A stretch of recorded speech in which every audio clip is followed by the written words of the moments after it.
Hey guys, Stavros here for another barbecue video. Okay, so today we got a pork loin on the rib half, but I'm going to be barbecuing, and this is boneless. I'm going to cut it into 3 sections, and we're going to cook it on the wood fire and on the rotisserie. And I've got 3 store-bought barbecues options here, and they are all the no added sugar, keto friendly barbecue sauces. I don't know if they're like purely keto friendly, but they're pretty low. So I'm going to cut this into 3 pieces. We're going to season it with I'm going to mix all the 3 barbecues with the different spices, so I'm adding more punch to them. I'm going to mix them all up in separate bowls, and that's why I'm cutting it into 3 pieces, so then I can put a different sauce on a different one, and then we can give a little feedback on which barbecue sauce tastes better. As you can see, we got a good fire going.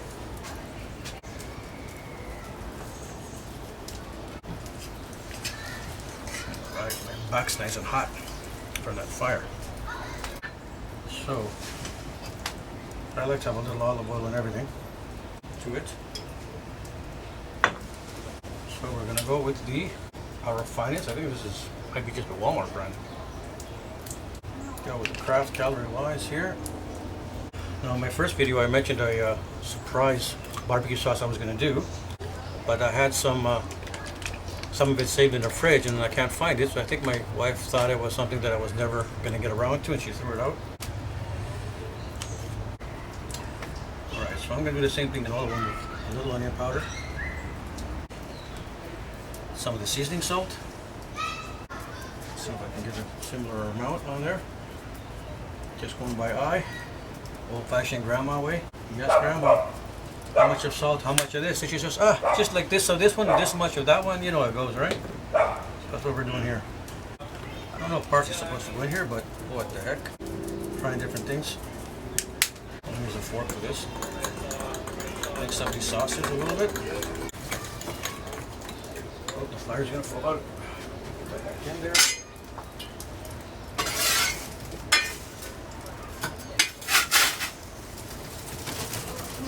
We'll put it over there. Let's get back to mixing the sauces. Alright. Let's mix up the next one. So they all have the same seasoning in it, so you think, well, is that fair? Because they're all going to taste similar, but since they all do have their own flavor they come with, hopefully there'll still be enough difference to judge. So we're gonna get the souvla ready. And I'm going to season these up a little bit. I'm going to brush them all up a bit.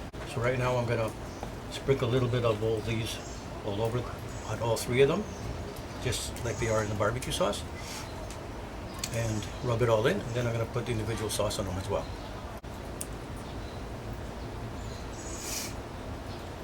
Okay, so I'm going to season all around.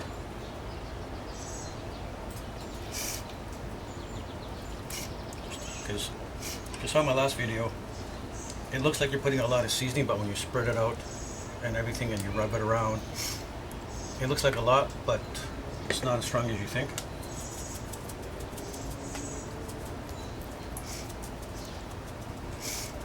So let's get some good seasoning all around. This stuff comes out, the holes are too big I think for the garlic powder, that's the problem. But that's alright.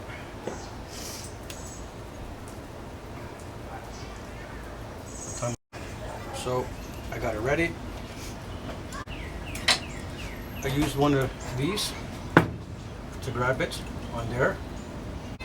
So I'm gonna put some sauce on the fat side.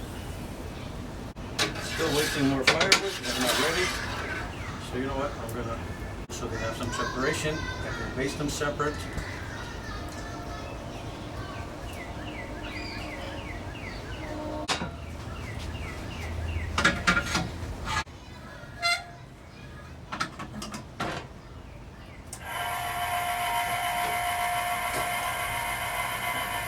These are pretty thick, so I'm going to try to keep some of the charcoals in the middle so there's direct heat, but I'm going to try to keep the ones that are flaming around the back.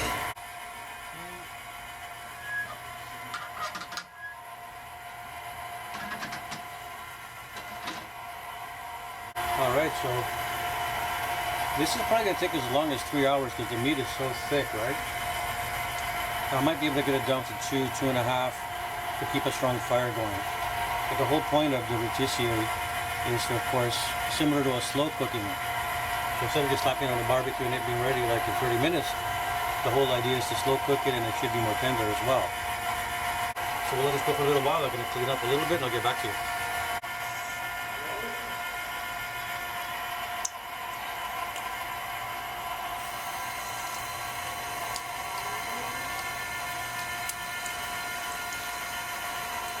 Wow. I hope by it being basted and cooking that'll reduce it a little bit. I thought it was the paprika, possibly the seasoning salt.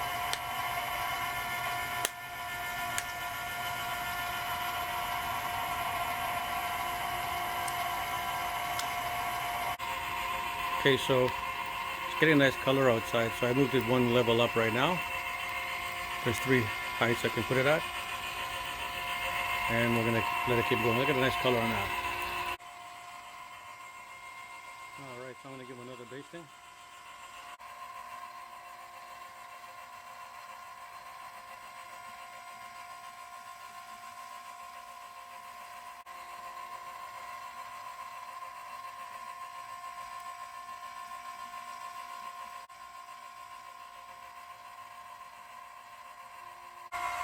So my neighbor likes to barbecue. He's got a small smoker. So he just called me over and gave me some meat to try as well.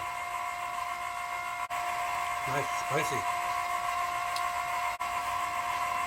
Thanks, James. You're really good. All right. Some good color going there. A little dark on this side, so I had it a little lower again, and I raised it a little higher again. Nice and crisp on the outside. Well, it's got a pretty good color going. I don't want to ruin the juiciness, but I don't have a temperature gauge with me. So the way I test my meat is usually if you just kind of push the meat, you can tell if it's still juicy, if it's got some tenderness to it when you push on it. I'll just push on it and see if it looks, still on the soft side, or if it's starting to firm up. It's starting to firm up because it is pork, not a beef. You want it to firm up a little bit, but still have some softness to it, in my opinion, so you know it's cooked thoroughly, but not overdone. But because it's a big chunk, it's hard to tell.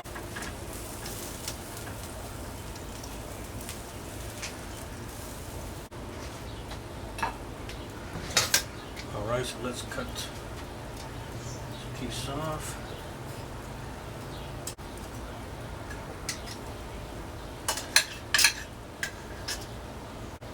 It's definitely done.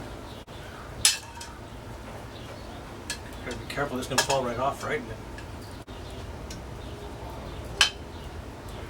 Alright, look at that. We got some of the fat. This is the fat side. This is the inside. It's hard to see, but it still has a little squishiness in it. Not a lot. Hopefully I didn't overdo it.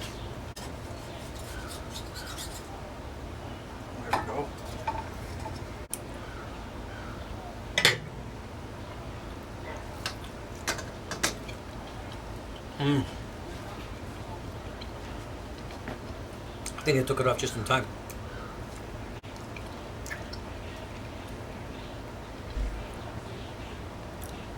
Has some juiciness there, yeah.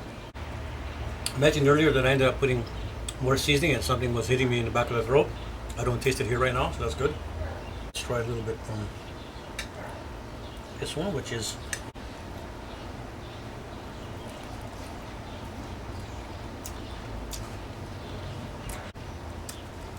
I think this one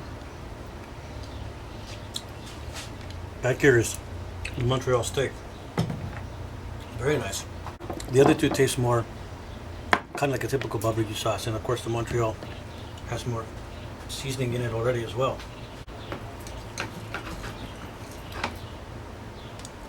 Let's try that one.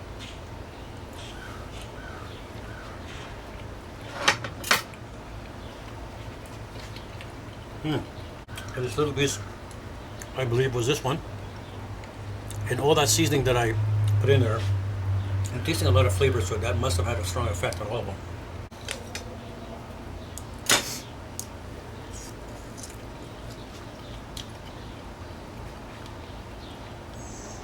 Wow.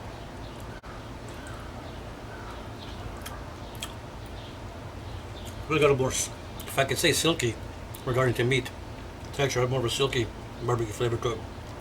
Smoothness. I think this Montreal steak one is my favorite so far, but they all have a nice flavor. Like if you did them on their own, they all taste nice, but throwing in the extra spicing really brings out a little extra punch to it, a little extra strong flavor. I like them all. I think this might be my favorite if I got the tasting right.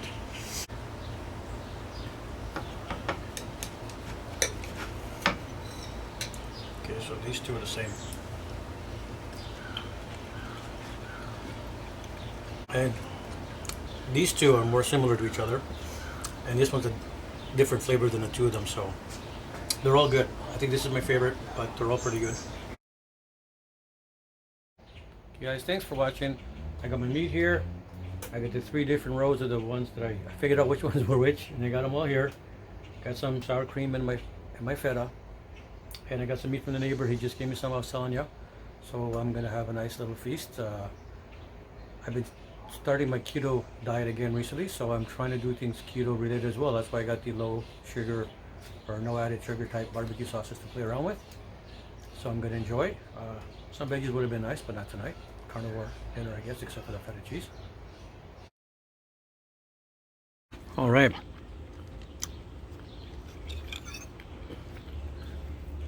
Try to show you this. Some of it got a nice little crunchiness on it. Not like a bad burnt white, just a nice little crispiness to it, so that's really nice. The fat is, a lot of it's still pretty good. A couple of spots, as you can see, it's on the tender side, but technically I would say that if I was Chef Ramsay was here, he would say overcooked it a bit. But still good, edible. I just wish I took it off 5 minutes earlier.